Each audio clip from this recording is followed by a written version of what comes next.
கல்யாணம் ஃபிக்ஸ் ஆயிடுச்சா? தமிழ் மேட்ரிமோனிக்கு தேங்க்ஸ் சொல்லணும். 26 வருஷத்துக்கு முன்னாடி இதே தமிழ் மேட்ரிமோனி மூலமா தான் இவ அம்மாக்கும் கல்யாணம் பண்ணேன். கல்யாணம்னாலே தமிழ் மேட்ரிமோனி தான். நீட் எடுத்துக்கிட்டீங்கன்னு சொன்னீங்கன்னா, நீட்டை பொறுத்தவரை கொண்டு வந்தது காங்கிரஸ் ஆட்சி. அதுல யாருக்கும் எந்த மாற்று கருத்தும் இல்ல. பக்கத்துல உட்காந்து கையெழுத்து போட்டது திமுக. இதுல யாருக்கும் எந்த மாற்று கருத்தும் இல்ல. விதிவிலக்கு மரியாதைக்குரிய அம்மையார் ஜெயலலிதா அவர்கள் போராடி மற்ற மாநிலங்கள்லாம் பிஜேபி ஆளுகின்ற மாநிலம் எல்லாம் ஒப்புதல் கொடுத்த போது கூட இவங்க போராடி பெற்றாங்க 2 வருஷம். 3வது வருஷம் யூனிஃபைடு எக்ஸாம் ஸ்கீம் கொண்டு வந்த போது அனைத்து பிஜேபி பெரும்பான்மை மாநிலம் பெடரல் சிஸ்டத்துல பெரும்பான்மை மாநிலங்கள் ஆரம்பிச்சு அதை நடைமுறைப்படுத்துறாங்க. அதற்கு சுப்ரீம் கோர்ட்ல வழக்கு போகுது. சுப்ரீம் கோர்ட்ல நீட்டுக்கு ஆதரவாக வாதாடியது காங்கிரஸ் கட்சியினுடைய சிதம்பரத்தினுடைய மனைவி நளினி சிதம்பரம். அதுல யாருக்கும் மாற்று கருத்து கிடையாது. இதுல 90% பங்கு காங்கிரசிற்கும் திமுகவிற்கும் தான் இருக்கே தவிர மற்றவர்களுக்கு கிடையாது.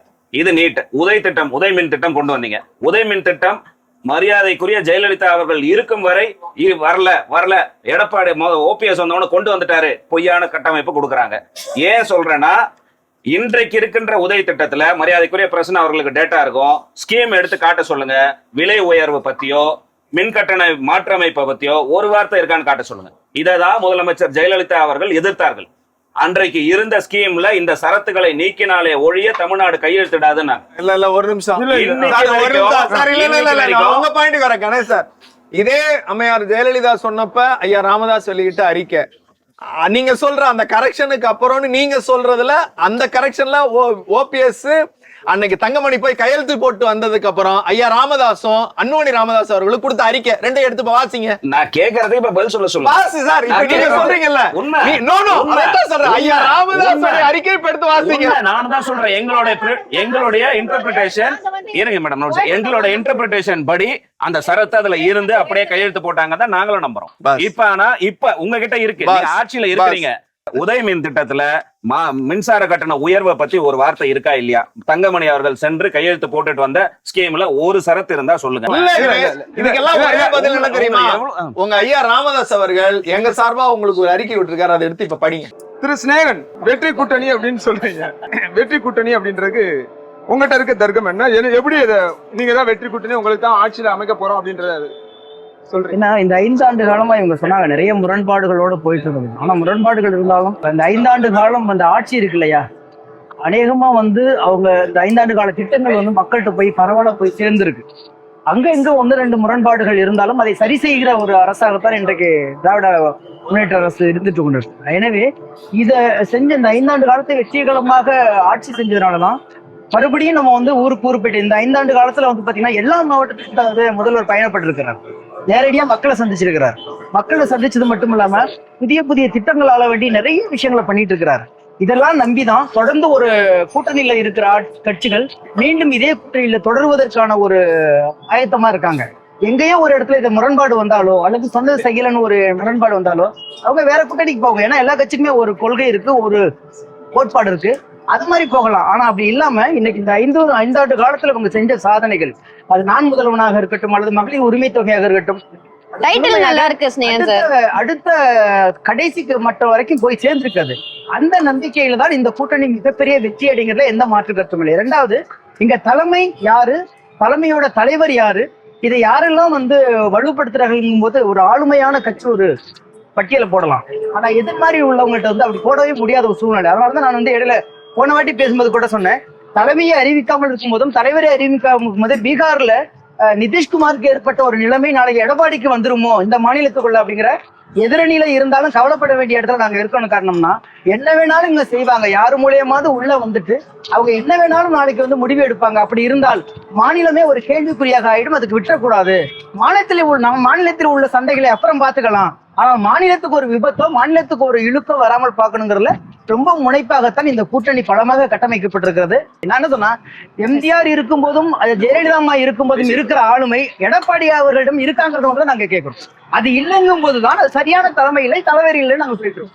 ஏன்னா அவங்கள்ட்ட எல்லாத்துக்குமே மோடியா லேடியான்னு கேட்ட கேள்வி அந்த கட்சியில இருந்து வந்தவர் தான் மறு வருஷமே மறு தேர்தலே போய் அதே மோடிட்ட கால விழுகிற ஒரு நிலைமை வந்துட்டு இருக்கு. இப்படி பொதுநலத்தை மீறி தன் சுயநலத்துக்காக போய் விழுகிற ஒரு தலைமை, அந்த தலைமை நாளைக்கு இல்லைன்னா கூட பரவாயில்ல என்ன காப்பாத்திக்கணும்னு சொல்லிக்கிற எல்லா கூட்டணி. இப்ப நீங்க பேசுனீங்க டிடிவி தினகரனை பத்தி, உங்க எல்லாத்துக்கும் தெரியறதை பத்தி எனக்கு நல்லா தெரியுது. ஏனால் அவர் எத்தனை காலம் அங்க போனாருங்கிறது எங்களுக்கு தான் தெரியும். ரொம்ப துணிச்சலா எப்படி போவார்லாம் கேள்வி கேட்கிறாங்க. எல்லாத்துக்குள்ளுமே ஒரு சுயநலம் இருக்கிறது. எனவே அது சுயநல கூட்டணி, இது பொதுநல கூட்டணி என்பதனால்தான் நாங்கள் வலுவாக இருக்கிறோம் வெற்றி பெறுவதற்கு. ஐயா எடப்பாடியார் அவர்களுக்கு என்ன ஆளுமை இருக்கு அப்படின்னு கேக்குறீங்க.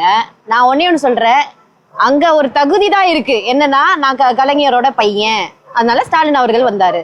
அதுக்கப்புறம் வந்து இப்ப உதயநிதி அவர்கள் துணை முதல்வர் என்ன பண்ணாரு? அவர் துணை முதல்வர் கேளுங்க. இல்ல இல்ல ஓகேங்களா, அது வந்தனாலதான் இருந்த வரைக்குமே அவர் பெருசா எந்த இடத்துக்குமே வர விடல. அவர் இருக்கும்போதே சிஎம் எதுவுமே ஆகல.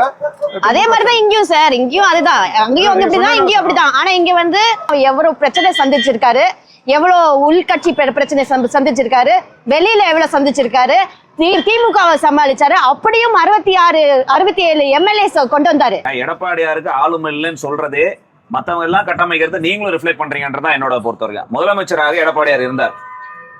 நீட்டு கொண்டு வந்த பொழுது காப்பாற்றுவதற்கு கிராமப்புற மாணவர்களுக்கு எல்லாம் 7.5% கொண்டு வந்து சட்டமன்றத்துல தீர்மானமாக நிறைவேற்றினார். அன்னைக்கும் இதே பிஜேபி அரசாங்கம் 11 மெடிக்கல் காலேஜ் கையெழுத்து போடாம நிறுத்தி வச்சார். உங்களுக்கும் தெரியும், எல்லாருக்கும் தெரியும். கூட்டணியிலே இருந்தார். ஆளுமை இல்லாத தலைவரா நீ கையெழுத்து போடலன்னா நான் ஜியோல பாஸ் பண்ணி என் மக்களுக்கு தேவையான விஷயத்தை கொண்டு வருவேன்னு ஜியோவை பாஸ் பண்ணி அந்த சட்டத்தை நடைமுறைக்கு கொண்டு வந்த தலைவர் எடப்பாடியார் அவர்கள். உண்மையா இல்லையா? நீங்க இங்க எத்தனை பேரு சின்னமே இல்லாத பெயர் தெரியாத கட்சிகள்லாம் தேசிய ஜனநாயக கூட்டணியில இருக்குன்னு சொன்னீங்களே ஐயா, உங்களுக்கு ஒரே ஒரு கேள்வி கேட்கிறேன். மதிமுகவுக்கு இன்னைக்கு 4 சீட் அனௌன்ஸ் பண்ணிருக்காங்க. எந்த சின்னத்துல போட்டியிட போறாங்க சொல்லுங்க? எந்த சின்னத்துல போட்டியிட போறாங்க? பிசிகே, தமிழன் பிரசன்னா பிசிகேவுக்கு இன்னைக்கு 4 சீட்டு சொல்லிருக்காங்களே, அதுல 2 சீட்டு உதயசூரியன் சின்னத்துல போட்டியிட போறாங்க. இல்லங்க உதயசூரியன் இல்ல, அப்படி எதுவும் தரமா இல்லாம பேசாதீங்க. பிசிகே கடந்த தேர்தலிலே பானை சின்னத்துல தான் போட்டிட்டாங்க. ஆளூர் ஷானவாஸுக்கு என்ன சின்னம்ங்க? பானை சின்னம்ங்க.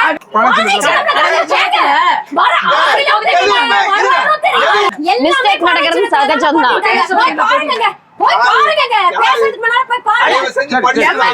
எந்த சின்னத்துல போட்டியிடும்? எந்த சின்னத்துல போட்டியிடும்? எல்லா வேலையும் பாத்துக்கிட்டு இருக்கீங்க. உங்க சின்னம் உறுதி ஆகல அப்படிங்கறத உண்மை. நானும் என் தலைமையும் எங்கள் தலைவரும் அந்த முடிவுல தான் இருக்கோம். என்னோட முதல் கேள்விக்கு நீங்க உங்க ஆன்சர் சொல்லல. நான் கேட்டது பாஜக தமிழகத்துல வேறுன்றது, எடப்பாடி பழனிசாமியை வந்து அவங்களை நாளடைவில் அகற்றிட்டு இவங்க ஆட்சி அமைச்சிருவாங்க அப்படின்ற ஒரு அச்சம் இருக்கு அப்படின்னு அவர் சொல்றாரு இல்லையா? இதுக்கு உதாரணமா நீங்க நிதிஷ்குமார சொல்றாங்க, மகாராஷ்டிரால சொல்றாங்க. இந்த மாதிரி சொல்லும் போது இதே நிலைமை தமிழ்நாட்டுக்கு வருமா வராதா அப்படின்றத கேள்வி. இல்லங்க வராது சார், அவ்வளவுதான். ஒரே பதில் தான். ஓகேங்களா? நிதிஷ்குமார் வந்து அவங்க பாஜக இருந்து சொல்லட்டும். நிதிஷ்குமார் யார் சொன்னாலும் நானும் பாஜக இருந்தவதான் ஒரு காலத்துல. நிதிஷ்குமார்